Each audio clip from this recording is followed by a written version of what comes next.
សាច់រឿងនេះផ្ដើមឡើងព្រោះតែមិត្តស្រីរបស់គាត់បានញោមនឹងគូឆារបស់ពួកគេមួយដុំនៅពេលមកលេងផ្ទះមិត្តប្រុសលើកដំបូងពេលនោះឪពុកម្ដាយរបស់គាត់ដែលទើបតែញឹមដាក់នាងក៏ប្រែទឹកមុខភ្លាមហើយនិយាយថាអព្រះជាម្ចាស់ឲ្យតើគ្រួសារយើងធ្វើបាបអ្វីបានទើបត្រូវមកជួបរឿងនេះ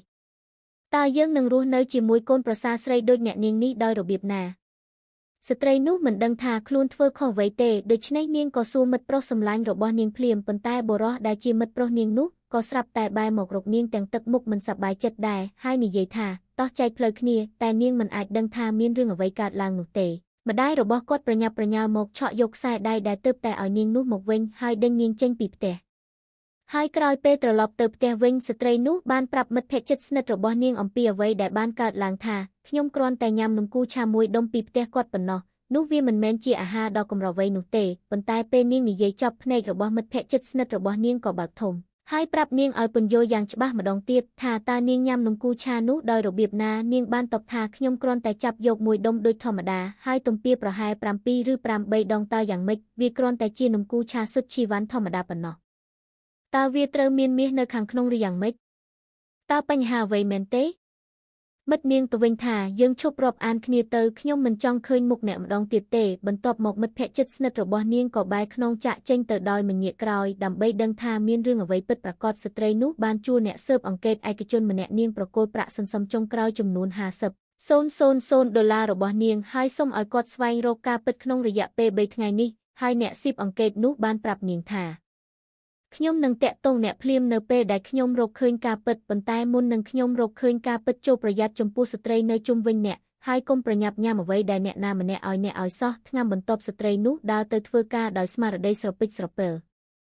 ដោយសារតែនាងត្រូវចុះកិច្ចព្រមព្រៀងធំមួយជាមួយក្រុមហ៊ុនបានផ្ដល់ប្រាក់រង្វាន់ចុងឆ្នាំចំនួន$100,000ដល់នាង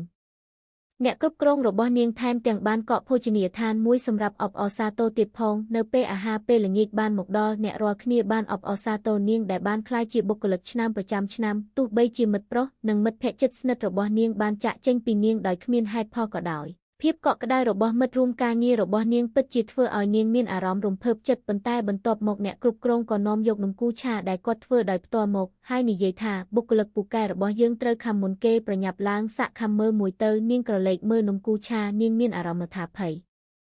ដោយនឹកឃើញរឿងគ្រប់យ៉ាងដែលបានកើតឡើងបន្ទាប់ពីនាងញ៉ាំមួយដុំនៅផ្ទះប្រុសសម្លាញ់របស់នាងហើយនាងបាននិយាយអរគុណអ្នកទាំងអស់គ្នាខ្ញុំមិនសូវឃ្លានទេតើអ្នករាល់គ្នាសាកមើលមុនបានទេបុគ្គលិកនៅទីនោះនិយាយថាតើអ្នកអាចបដិសេធអ្នកគ្រប់គ្រងដោយរបៀបណា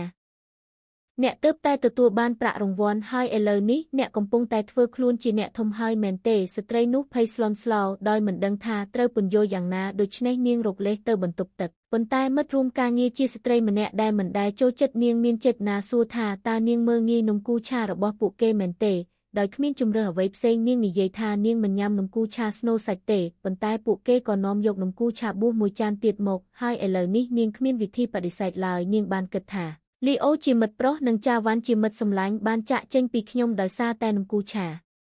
ប្រហែលជាមានអ្វីគួរឲ្យសង្ស័យពិតប្រាកដអំពីវាហើយប្រសិនបើខ្ញុំញ៉ាំនំគូឆាមួយដុំនៅចំពោះមុខមិត្តរួមការងាររបស់ខ្ញុំតើពួកគេនឹងដើរចេញពីខ្ញុំទៀតដែរទេនាងបានបង្ខំខ្លួនឯងដោយដាក់នំគូឆាចូលក្នុងមាត់នៅពេលដែលនាងបើកភ្នែកម្ដងទៀតអ្នករាល់គ្នានៅតែញឹមនាងគិតថាវាជាការជូនដំណឹងថាប្រហែលជាមិនមានរឿងអ្វីកើតឡើងនោះទេប៉ុន្តែនៅពេលនាងលេបនំគូឆានោះចូលទៅទឹកមុខរបស់មិត្តរួមការងារក៏ប្រែប្រួលហើយនិយាយថាជាវសួយអ្នកពិតជាគួរឲ្យខ្ពើមណាស់តើខ្ញុំបានធ្វើខុសអ្វីបន្ទាប់មកអ្នកគ្រប់គ្រងដែលធ្លាប់ឲ្យតម្លៃនាងជាងគេក៏ផ្ទុះកំហឹងនៅនឹងកន្លែងដោយនិយាយថាគាត់នឹងមិនអនុញ្ញាតឲ្យនាងស្នាក់នៅក្រុមហ៊ុននិងបន្តបំផ្លាញមិត្តរួមការងាររបស់នាងឡើយតើអ្នកធ្លាប់គិតទេថាហេតុអ្វីបានជារឿងទាំងអស់នេះកើតឡើងនាងធ្លាប់មានអាកប្បកិរិយាល្អនិងស្ដាប់បង្គាប់ពេញមួយជីវិតប៉ុន្តែឥឡូវនេះដោយសារតែនំគូឆាតែមួយដុំនាងបែរជាធ្វើឲ្យគេស្អប់ពេលនោះនាងមិនដឹងថាខ្លួនកំពុងធ្វើអ្វីខុសនោះទេ